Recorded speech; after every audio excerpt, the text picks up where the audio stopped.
buenos días, amados hermanos, bienvenidos a este tiempo en el cual Dios nos permite meditar en su propia palabra, en su preciosa palabra, en la palabra que nos da aliento a cada uno de nosotros.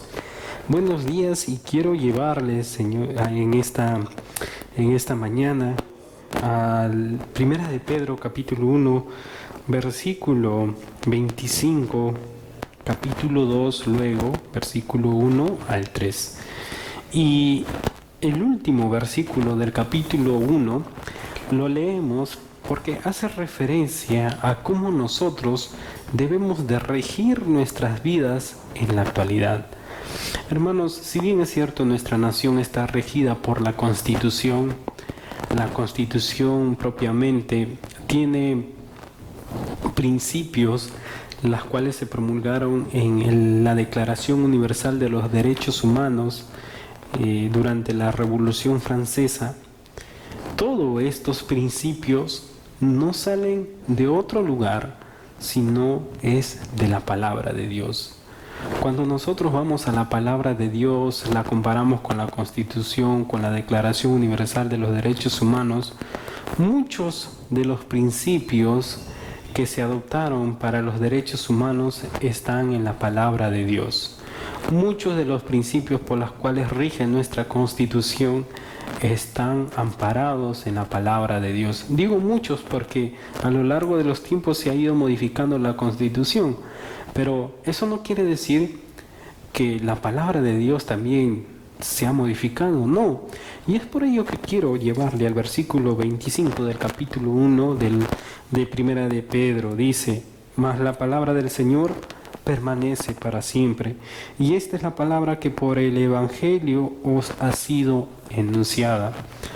Si nosotros queremos basarnos en algún tipo de documento, en algún tipo de carta, de oficio, para que constante que efectivamente hemos realizado el contrato, la compra o la venta de algún tipo de terreno o artefacto, para regir nuestras vidas, para basar nuestras vidas, nosotros necesitamos la palabra de Dios.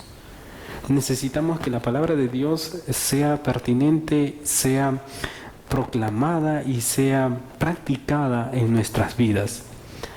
¿Por qué? Por el simple hecho de que la palabra de Dios jamás caducará. Jesucristo mismo dijo que cielo y tierra pasarán, pero mis palabras no pasarán. En otras palabras, Jesucristo es el quien nos lleva a dar fe de lo que está escrito aquí en la Biblia. Nosotros es lo que necesitamos. Hay muchos principios que nosotros debemos de recordar de la Biblia. Principios como, por ejemplo, el amor al prójimo, principios de cómo debemos de basar nuestra relación con nuestros hermanos, con nuestros padres, relación de hijos a padres, de padres a hijos, relaciones dentro de nuestra sociedad. Todo esto está escrito en la palabra de Dios, hermanos, y es por eso que, una vez más, lo que dice el versículo 25, la palabra del Señor permanece para siempre. Aún a pesar que de aquí a algunos años más adelante nuestra Constitución tal vez pueda modificarse, recuerde que por encima de esa carta magna de nuestro país está la palabra de Dios. Por encima de cualquier tipo de texto humano está la palabra de Dios. Hermanos, y es ahí donde debemos de enfocar nuestra mirada. Dice en el capítulo 2, versículo 1, desechando pues entonces toda malicia, todo engaño, hipocresía, envidias y todas las detracciones, desead como niños recién nacidos la leche espiritual no adulterada, para que por ella crezcáis para salvación. Una vez más el apóstol Pedro nos exhorta a cada uno de nosotros a regir nuestras vidas en relación a la palabra de Dios. ¿Por qué? Porque de esta manera vamos a ir desechando la malicia, el engaño, la hipocresía, las envidias, cualquier tipo de detracción. Entonces, para poder afianzarnos en esto, el apóstol Pedro dice, como un niño recién nacido que busca la leche materna, nosotros debemos de buscar también la palabra de Dios no adulterada, la palabra de Dios que no solamente traiga a nosotros palabras que tal vez impacten o lleguen a nuestras emociones, sino que impacten todo nuestro ser completamente.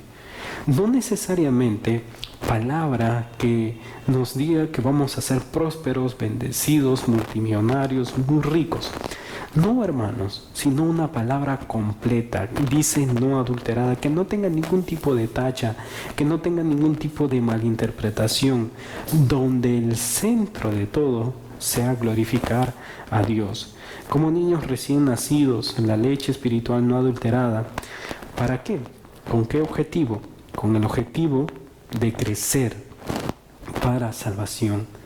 Si bien nosotros hemos nacido de nuevo, debemos de recordar, hermanos, que nosotros en la actualidad estamos en un crecimiento espiritual. Y a medida de que yo más me alimente de la palabra de Dios, voy a seguir creciendo más y más. A medida de que mi vida, mi corazón esté más dependiendo de la palabra de Dios, voy a crecer en mi salvación.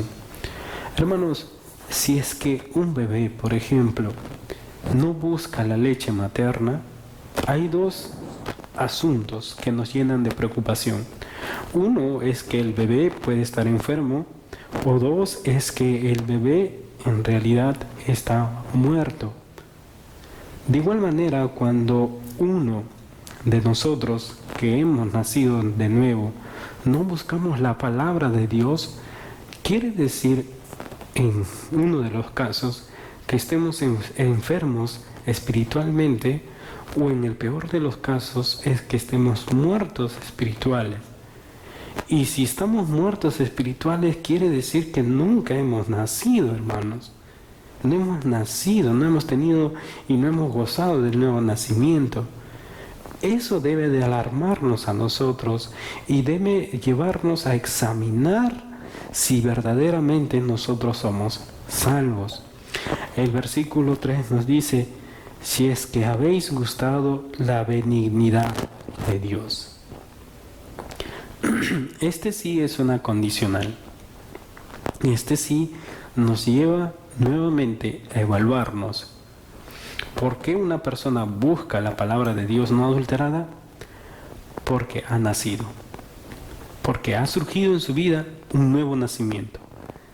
Porque en su corazón está ese anhelo de buscar la palabra de Dios. Hermanos, esta pregunta es lo que nosotros nos debemos de realizar. Nosotros somos hijos de Dios, hemos nacido de Dios, hemos gozado o disfrutado o gustado la benignidad del Señor. Si es así, como respuesta, como resultado, va a buscar la palabra de Dios. Y toda su vida va a ser guiada a razón de la palabra de Dios.